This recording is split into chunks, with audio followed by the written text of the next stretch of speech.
Ginanap ang 2024 Philippine International Motor Show or PIMS for short a couple of weeks ago.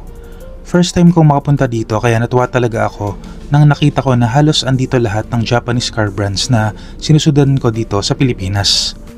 At dito sa video na to, I list down and explain the top 3 vehicles na pinreview nila that caught my attention. Take note na preview pa lang tong mga to kaya wala pa akong masabi regarding their specs aside sa nakuha kong reviews from other ASEAN and international YouTubers.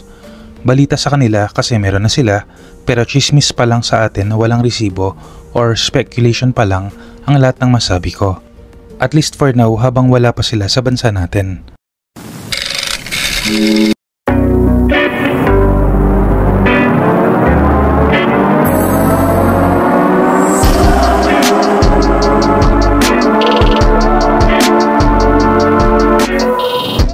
Before I go on, kung mahilig ka sa Philippine car news and reviews, I would appreciate it if you can consider giving a like on this video and subscribing to the channel. I post one video a week sharing my thoughts and opinions regarding Philippine cars. Maliit na bagay yan para sa inyo pero napakalaking tulong yan para lumago ang channel na to so that I may also know the interests of the Filipino consumer. At the top of my list is the Nissan Magnite. Yes, another mass market crossover na kagaya ng bagong Kia Sonet from Korea. For sure, gustong makakuha ng slice of the market ng the likes of the Toyota Race, Geely Coolray, MG ZS, Hyundai Creta, and a dozen more crossovers in our market. Gaya ng nabanggit ko kanina, sa ibang bansa meron na neto kaya naman yung model na dala nila nasa kanan ng manibela kasi while designed to from Japan, it is made for emerging markets the likes of India, Indonesia, Sri Lanka na puro mga right-hand drive. And hopefully makarating din to sa bansa natin. Not knowing the price yet na magiging malaking factor kung papatok ba to sa market natin. Pero for sure, ang number 1 differentiator nito ay ang zero gravity seats ng Nissan na talaga namang magbibigay ng comfortable ride para sa city daily driving. At least sa model na dinila nila, nakikita ko na similar sa ibang ASEAN countries, may different variants to. Sa right-hand model vehicle na dala nila, I think this is a 2-tone 18-inch wheels and may turbo. To make the price more competitive, for sure, merong other variants to na walang turbo and mas maliit and mas simple ang mga design ng mugs. Sa loob nito, na hindi ko masyado makita ang maayos, meron tong at least 8-inch touchscreen which is medyo nagiging standard size na ng touchscreens. And for sure, meron tong Apple CarPlay and Android Auto. This is PIMS, so of course, may boot ang Toyota dito. And of course, pinuntahan ko yun. No, hindi yung passenger EV or the Tamaraw ang tinignan ko rito, but yung one and only electric vehicle ng Toyota na bZ4X. Para sa mga Toyota enthusiast or fanboys, for sure, alam na nila na may ganitong Lexus na sa Pilipinas. Pero para sa mga hindi nakakaalam, ang Lexus RZ 450e ang rebadge model netong bZ4X. Nagkakahalaga ang Lexus model neto ng tumataginting na 5.2 million pesos. Pero luxury brand kasi yun ng Toyota. Kaya definitely, mas less than 5 million ang magiging presyo netong bZ4X if and when it hits our market. I don't want to speculate, but knowing the Toyota tax na binabayaran ng mga buyers, hindi ako magulat kung more than 3 million pa rin ang magiging presyo neto kahit meron na tayong government incentives.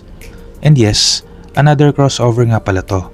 I initially thought na yung X sa pangalan niya is for SUV or crossover body, pero bZ4X means BZ for Beyond Zero, yan yung initiative ng Toyota, for its size which is for SUV or crossover, and X is for electric drivetrain. Very creative acronym from Toyota if you ask me. In the international market, meron tong range na either 379 or 405 kilometers depending on the variant. I might be wrong about the price and variants, but one thing is for sure, matutuwang mga Toyota fanboys paglabas neto at pipilahan to kapag pwede nang i-test drive. Last on my list is the Mazda MX-30 REV. Kung napapanood nyo ang anime na Initial D, for sure, you'll be excited as well. While this MX-30 is a plug-in hybrid electric vehicle or PHEV for short, which is exciting as it is, what excites me more is the engine that serves as its range extender. Going back to the initial D-reference, ang makina neto ay rotary engine. Not 3, not 4, not 6, not 8 cylinders, but a single Dorito, which is the rotary engine. PHEVs does not make sense for motoring engineers kasi meron tong mabigat na makina and additional battery na nagpapabigat pa ng total weight. But there lies the exciting part ng sasakyan na to. Similar sa e-power ng Nissan na ang trabaho lang ng makina is to charge the battery that will power the electric motor. This Mazda's 830cc rotary engine charges the 17.8 kWh battery na kayang tumakbo ng 85 kilometers. That battery is at par in terms of size compared to other PHEVs, but the 830cc engine is amazing kasi mas maliit and mas magaang to compared to other PHEV engines that is more than 1000cc or 1 liter na makita sa other PHEVs in the market. Now, don't get me wrong, the rotary engine sounds great but it was discontinued for a reason, and it's because of its reliability and emission issues when running the vehicle. But hey, baka naman this time na ginagamit na lang siya as range extender, time will tell if it will be back. Now, this is my list. For sure, yung mga pumunta or mga nakapanood ng other videos regarding sa 2024 PIMS, meron ding listahan of their own. Siguro yung Nissan Patrol could be in my list kung wala lang camouflage paint. Same goes with the Mitsubishi DST or Toyota Kaioi Bako, pero concept cars pa lang kasi yung mga yun, so they didn't make my shortlist. Every 2 years lang ang PIMS, so I'm excited to visit again.